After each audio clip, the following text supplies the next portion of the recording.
A heinous attack, deeply saddened, a horrific loss, a beloved friend.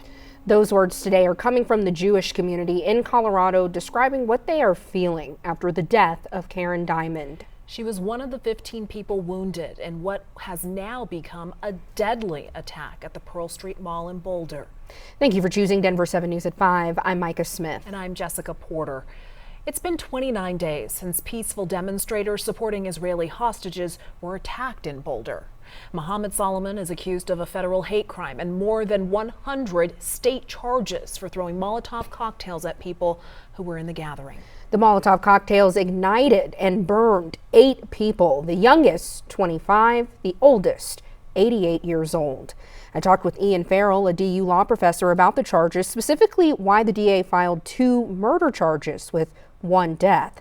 But we start our coverage this evening with Denver 7's Veronica Acosta live at Pearl Street Mall. She spent the day learning about the woman who lost her life due to this attack. Veronica, what can you tell us?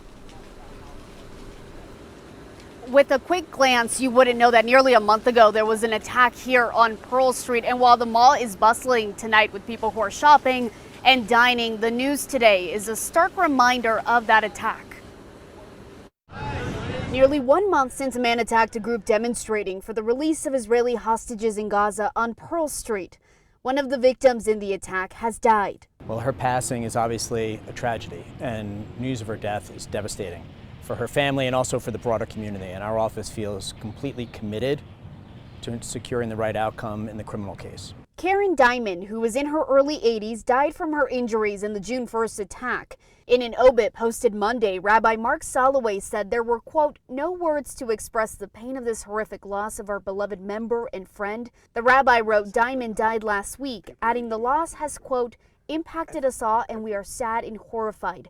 We will need to support each other as we process this loss. The death of Diamond bringing sorrow to the Jewish community in Boulder and throughout Colorado, but also changes to the state case against the suspect, Mohammed Sabri Solomon. Tragically and unfortunately, we filed murder in the first degree because Karen Diamond, who was in her early 80s, passed away as a result of her injuries. Earlier today, our office filed an amended complaint charging the defendant with additional crimes for victims that have come forward or been identified through law enforcement's tireless investigation. The number of victims now increasing to 29, 13 of whom the DA says were physically injured during the attack. Well, certainly this attack was devastating on everyone who was present that day, their loved ones, the Jewish community, and the community as a whole. In a statement, Run for Their Lives, the group Diamond was demonstrating with when the attack happened, said in part, quote, this is a heavy and heartbreaking moment for us. Please take care of yourselves and one another. We are all holding Karen and her family in our hearts.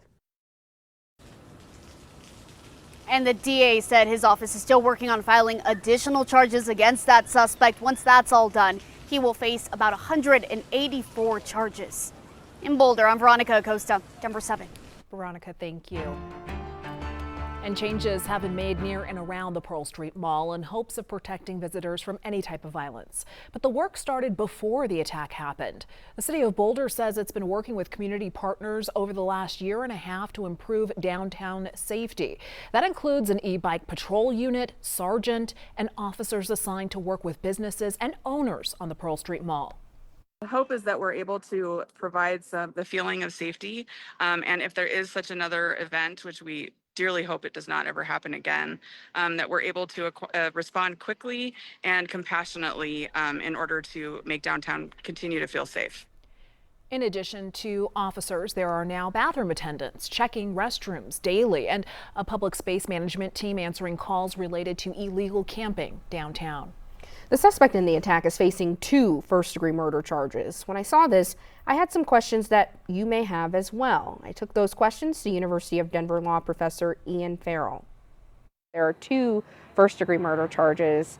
With there now being 1 death, why might that be? Well, yeah, there are 2 first-degree murder charges with the 1 death because there are 2 theories of why it's first-degree murder. For example, it's first-degree murder if you intentionally and deliberately kill somebody. Another way that it can be first-degree murder in Colorado, unlike a lot of other states, is that if you are recklessly indifferent with respect to human life.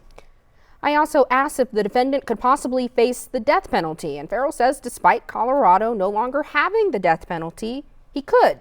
We'll explain the legality of this tonight on Denver 7 News at 6.